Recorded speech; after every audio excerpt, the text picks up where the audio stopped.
जब बात रनिंग यानी दौड़ने की आती है तो ज्यादातर लोगों को लगता है कि रनिंग के लिए बस उठो, जूते पहनो और दौड़ने लग जाओ। अक्सर ज्यादातर लोग इसी तरह से रनिंग करते हैं और कुछ समय के बाद उनके बॉडी यानी शरीर में तकलीफ पैदा होने लगती है। दरअसल इसकी वजह उन्हें रनिंग करने का सही तरीका का पता नहीं होना है। अगर आप रनिंग को डीपली समझने की कोशिश करेंगे तो रनिंग कोई आर्ट यानी कला नहीं बल्कि एक साइंस यानी विज्ञान है जिसे ज्यादातर लोग जानते ही नहीं है। ठीक उसी प्रकार जैसे किसी बल्लेबाज को ये बात पता होती है कि मुझे क्रिकेट किस तरह से खेलना है, कुछ ऐसे फैक्ट्स होते हैं जो एक कुशल बल्लेबाज को पता होती है और उन्हीं सब चीजों के चलते वह क्रिकेट में लंबे समय तक टिका रहता है। ठीक उसी प्रकार रनिंग में कुछ ऐसे फैक्ट्स हैं जिनकी मदद से आप बिना थके लंबे समय तक दौड़ सकते हैं और सिर्फ दौड़ ही नहीं सकते हैं, अगर आप चाहे तो उन रिकॉर्ड्स को अपने नाम भी कर सकते हैं जिनके लिए आप रनिंग की लगातार प्रैक्टिस कर रहे हैं। आपने कई जगह ये बातें सुनी होगी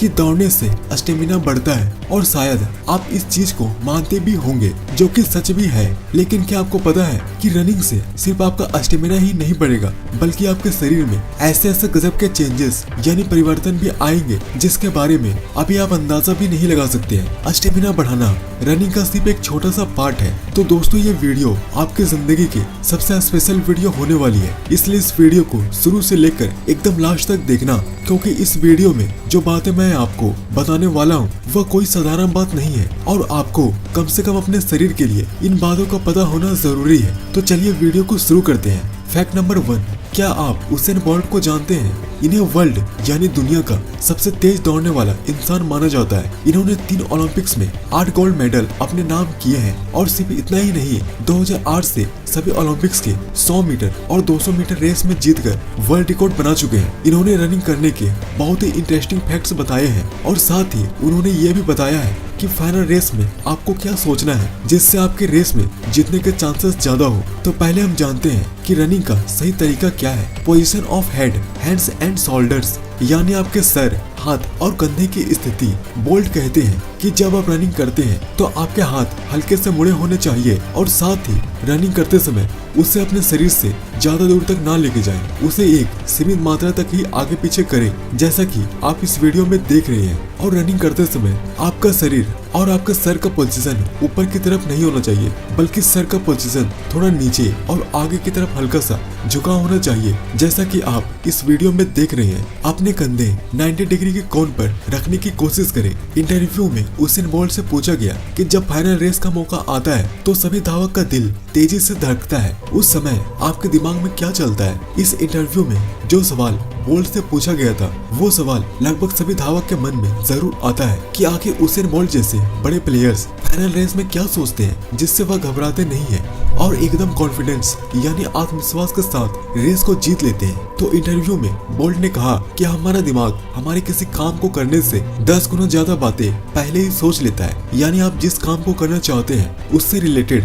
आपके ब्रेन में 10 और बातें ऑटोमेटिक ही आ जाती है जिससे ज्यादातर लोग घबरा जाते हैं। तो रेस जैसे जगहों में बोल्ट कहते हैं कि मैं उस समय रैंडम बातों के बारे में सोचने की कोशिश करता हूँ कि जैसे रात में मैं खाना क्या खाऊंगा, आज मुझे किससे मिलना है, आज मेरा डाइट प्लान क्या होगा, एटसेट्रा एटसेट्रा। इस तरह से आपके ब्रेन का संतुलन बना रहता है और आप बिना घबराए उस काम को कर लेते हैं। Fact number 2, correct breathing techniques यानी सांस लेने की सही तकनीक। दोस्तों नॉर्मली जब हम सांस लेते हैं तब हम अपने फेफड़ों के ऊपरी हिस्सों का इस्तेमाल करते हैं और जिससे हमारे बॉडी यानी शरीर को सही मात्रा में ऑक्सीजन मिल जाता है, जिससे शरीर की सभी एक्टिविटी यानी क्रियाएं आराम से होती है। जबकि हमारे फेफड़ों की ऑक्सीजन को स्टोर करने की कैपेसिटी लगभग 6 लीटर तक होती है। नॉर्मली हम आधा लीटर ही ऑक्सीजन लेते हैं और आधा लीटर कार्बन डाइऑक्साइड छोड़ देते हैं, यानी कि जितना गैस हमने शरीर के अंदर लिया उतना ही गैस हमने अपने शरीर से बाहर छोड़ दिया। तो इस स्थिति में ऑक्सीजन और कार्बन डाइऑक्साइड का बैलेंस यानी संतुलन बना रहता है। लेकिन जब हम दौड़ते हैं तो दौड़ते वक्त हम जल्दी जल्दी सांस लेना शुरू कर देते हैं जिससे फेफड़ों का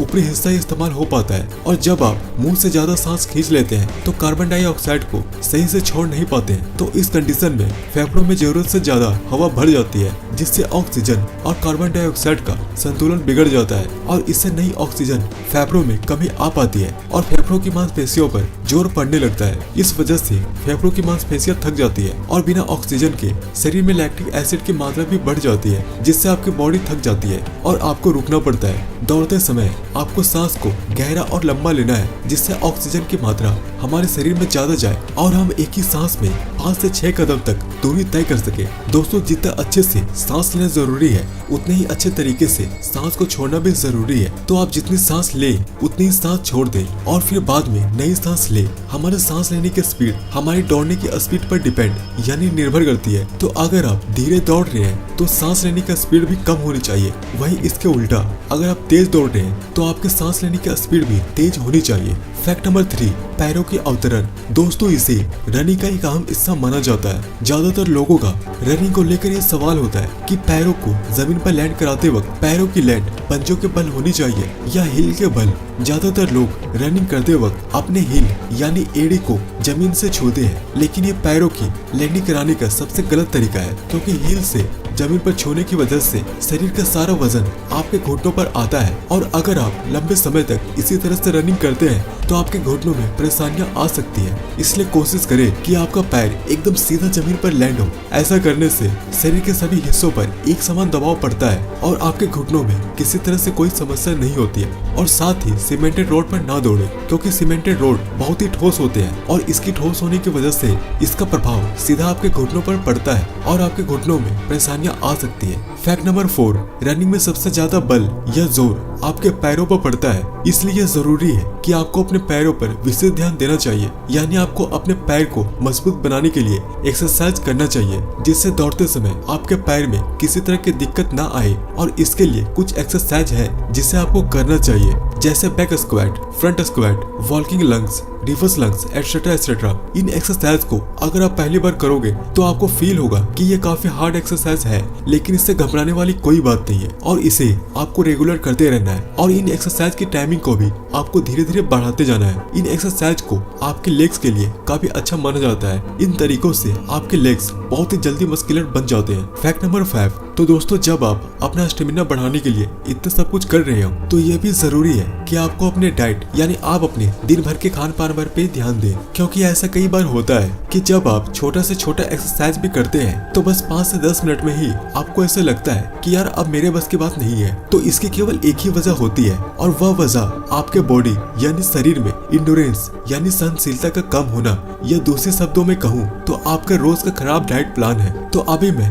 आपको जिन खानों के बारे में बताने जा रहा हूँ उसे आपको रोज के डाइट प्लान में शामिल करना है। इससे आपका स्टेमिना तो बढ़ेगा ही, साथ ही साथ आपके शरीर में और भी कई गजब के चेंजेस आपको देखने को मिलेंगे। मैं आपको 3 खानों के बारे में बताने जा रहा हूँ जिसे आपको अपनी डाइट में रोजाना शामिल करना है। अगर आप इन खानों को लगातार 1 मंथ तक फॉलो करते हैं तो इससे आपका स्टेमिना बहुत ज्यादा बढ़ जाएगा। तो इसमें से सबसे पहला चीज जो आता है वह है ग्राम यानी कि चना। चना में भरपूर मात्रा में प्रोटीन होती है जो आपके शरीर को बहुत जल्दी शक्तिशाली बनाता है और इसलिए आपको चना को जरूर खाना चाहिए। आपको रात में सोते समय चने को फूलने के लिए छोड़ देना है और सुबह उठते ही जब आप रनिंग करने जाओ या एक्सरसाइज करने जाओ तो चना का पानी जो होता है उसे पहले पी लेना है और जैसे ही आप रनिंग या एक्सरसाइज करके वापस आ जाते हो तो उस समय आपको जो फूला हुआ चना है उसे आपको खा जाना है। दूसरे नंबर पर आता है मूंग। दोस्तों, मूंग में भी बहुत ज्यादा प्रोटीन के साथ फैट भी पाया जाता है और इसे भी आपको चना की तरह ही खाना है। इसके और ज्यादा अच्छे परिणाम के लिए अगर हो सके तो आपको इसका पानी को भी पी जाना है। ज्यादातर लोग इसका पानी को पीना पसंद नहीं करते हैं क्योंकि इसका पानी बहुत ज्यादा कड़वा होता है। तीसरी चीज को बताने से पहले दोस्तों आप सभी को मैं बताना चाहता हूँ, इस वीडियो के डिस्क्रिप्शन बॉक्स में आपके लिए हमारी तरफ से एक छोटा सा गिफ्ट है। कृपया करके एक बार उसे चेक जरूर करना। लिंक डिस्क्रिप्शन और कमेंट बॉक्स में हम दे देंगे, एक बार उसे जरूर देखें। दोस्तों, तीसरे नंबर पर आता है बनाना यानी कि केला। एक केले में लगभग 3 ग्राम फाइबर होता है जो पाचन तंत्र को ठीक करने में मदद करता है। केले में विटामिन ए, विटामिन बी और मैग्नीशियम मिलता है। इसके अलावा विटामिन सी, पोटेशियम और विटामिन B6 भी होता है। केले में 64.3% पानी, 1.3% प्रोटीन, 24.7% कार्बोहाइड्रेट पाया जाता है। ये सभी तत्व एक स्वस्थ शरीर के लिए जरूरी होता है। तो दोस्तों, आपको ये वीडियो कैसे लगी नीचे कमेंट्स करके जरूर बताना। हेल्थ और फिटनेस से रिलेटेड और वीडियोस को रेगुलर देखने के लिए इस चैनल को सब्सक्राइब जरूर करना और साथ ही इस नोटिफिकेशन बेल आइकन को ऑन जरूर कर देना। इससे आपको मेरी नेक्स्ट सभी वीडियोस की नोटिफिकेशन तुरंत मिल जाएगी और आप उन सभी वीडियोस को सबसे पहले देख लेंगे। And thanks for watching.